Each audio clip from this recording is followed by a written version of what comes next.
Welcome back to my Road to Marvel's Black Widow series. This week we're in week 3, which means we're talking about Iron Man 2. So before I give my thoughts on Iron Man 2, make sure you let me know your thoughts on the movie in the comments down below. But with all that said, let's go on and talk about my thoughts on Iron Man 2.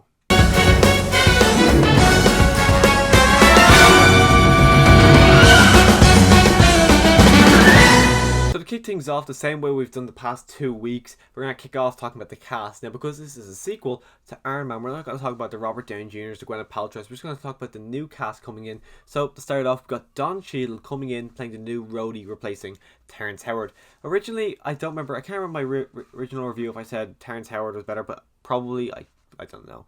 Personally, I actually really like Don Cheadle in the role. I really did like Terrence Howard in the first movie, but just watching him in this movie reminded me of why I like Don Cheadle in the role. He works really well. Now, of course, Robert Downey Jr. does have he has chemistry with everyone, but him and Don Cheadle, their chemistry, it really works for me, and I really do like Don Cheadle in the role. I'm glad he actually did become our War Machine because I just think he's a really good actor. He just really suits the War Machine role just really, really well. Also, we do have Mickey Rourke playing Whiplash, who I would say is probably, if he is probably the weakest Marvel villain, because he's very boring, he's very generic, all his kind of dialogue is just boring, it's all one note, nothing is really original. As well, the idea of he has the potential to make an Iron Man suit, and he decides to just make whips.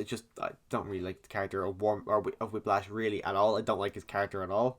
We've also got Sam Rockwell as Justin Hammer. Apparently, he actually went up for the role of Tony Stark, which probably wouldn't really work, but also he's such a great Justin Hammer. I would love to see him come back. I can't remember the guy's name, but the guy who plays the kind of the warlord drug, or whatever he was in Ant-Man the Wasp, I thought making that Justin Hammer would have been so much better to bring him back, but of course they didn't do that. But he just plays him really obnoxious. He really is an asshole. He's like Tony Stark by like times 10. He seems like if Tony Stark never had this kind of redemptive arc he had in the first Iron Man movie, it feels like he would have slowly turned into Justin Hammer, because Justin Hammer really wants to be like Tony Stark. All he wants to do is just one up him, and he keeps struggling, which makes him even worse and worse of a person. And I just think Sam Rockwell just plays him so well. He's so funny, and I would have loved to see him come back again. Of course, our last major casting of the movie is Scarlett Johansson as Black Widow, and she's not great in the movie, as in she's good in it, just her character isn't, she's not really there a lot. She's a good bit, but she's not really one to stand out to this movie. She's very much an afterthought by this movie, where I know she's there, but I never really think of her when I think of Iron Man 2. But the movie itself, her in the movie, works really well. She's got some great scenes in the movie, like her real introduction scene when she's on the boxing with Happy Hogan. I like that scene when she tackles him to the ground. As well, when you got the final scene with her in the Hammer Industries, and she's I love that scene when Happy Hogan punches one guy and he's actually fighting the guy, and it's like a little battle between them, and he's really struggling. He finally gets him, and he feels so happy with himself, and then it pans over and Black Widow's just destroyed 11 people, and they're all one guy's hanging from the ceiling.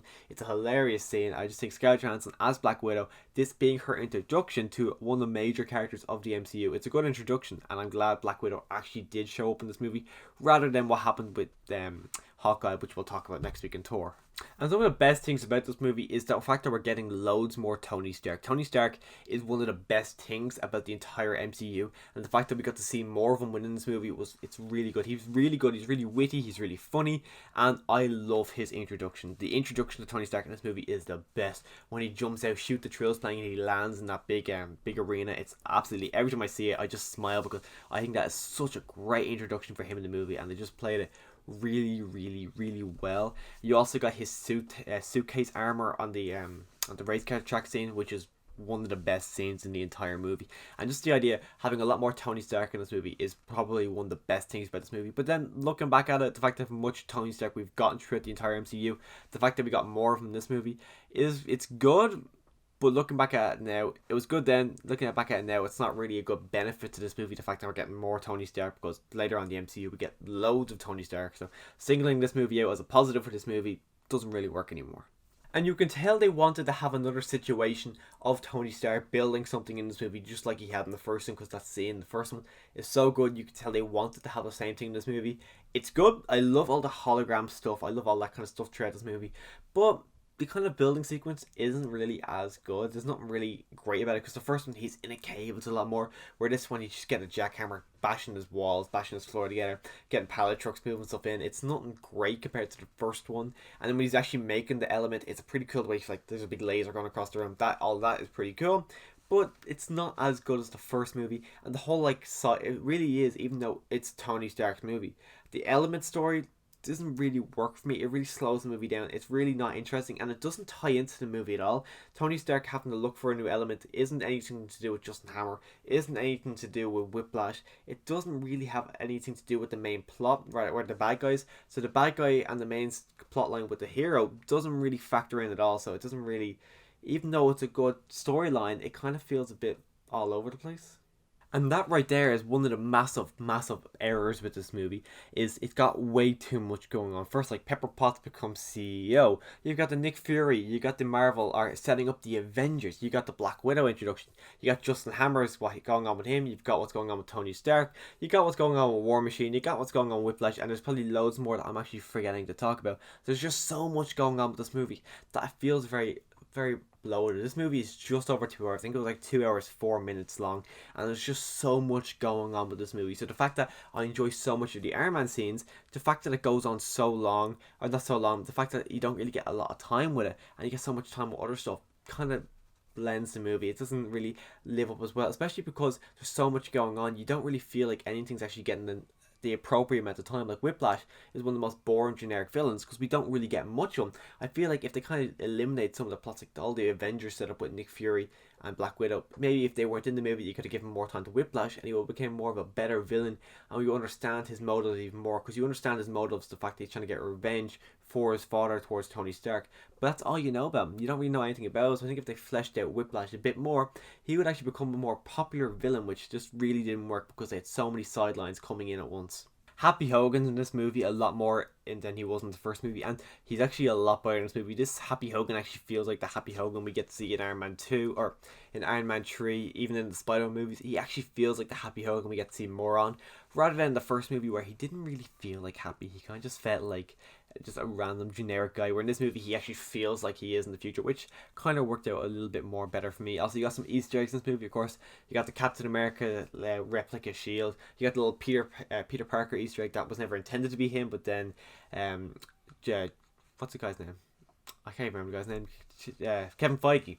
The Kevin Feige kind of red comes out. Oh yeah, that's Peter Parker. And then you also got the Thor where Phil Coulson's making his way over Thor's hammer. All the Easter eggs really work for me. They're not like bagging you down, but those small Easter eggs, I like them. They're pretty cool. So even though you have loads of great scenes, like even I forgot even to mention the War Machine versus Iron Man scene. It's great. I love the fighting of the music that shoots. I love how Tony Stark just picks up a weight, drops the end of it, and then bashes War Machine in the head with it. All great scenes. Even I said the race car scene. All these are great scenes. I think Iron Man 2, it's a movie that has good scenes, as I said, but it's not a great movie. It's probably one of the weakest MCU movies. It's one that, honestly, I haven't watched in ages because I've never had that ambition to watch Iron Man 2. If I want to watch an Iron Man movie, I'm going to watch Iron Man, or I'm going to watch Iron Man 3, because Iron Man 2 just, I don't think is that good. Enjoyed it. It was good just to see more Tony Stark, as I said, but it's not really a great movie. Like the villains, I do enjoy Justin Hammer's villain. I would love him to see more of Justin Hammer. But then Whiplash, I don't really think he's good. I really think he's boring and generic. Gwyneth Paltrow as Pepper Potts, she's good in this movie. We get to see more of her, and I actually like her more in this movie. But I still, as I said in the first review, I've never been a fan of Pepper Potts. Never really liked her. And then Don Cheadle as War Machine, I like him. I do like John Cheadle as War Machine. So even though there's loads of elements in this movie I like, I just think there's way too much going on. It really bogs down. It feels like a chore to watch this movie sometimes, just because there's just so much happening, and it's not really, you have to pay so much attention to it. Because every storyline's going all which ways. I think it's kind of a mess, this movie. It was definitely rushed. Like, they wanted 3 years to this, and they forced it out in 2 years, which you can feel as you watch it, because this movie's got so much going on. Honestly, it's just got so much going on that they could easily have taken out so many different storylines, and it would have been perfectly fine. After rewatching Iron Man 2, I'm kind of glad I watched it, just because it was a bit of fun to watch. Even though I said that there's so much going on, I did enjoy just rewatching Iron Man 2 just to see more of Iron Man, which I've also kind of given out about in this review. But I did enjoy rewatching it because it's been so long. But if you've rewatched Iron Man 2 recently, let me know your thoughts on the movie in the comment section down below. Click that subscribe button so you can go back next week when I talk about Thor in my Road to Black Widow series. So if you do want to see my review of Thor, click the subscribe button. And as always, thanks for watching.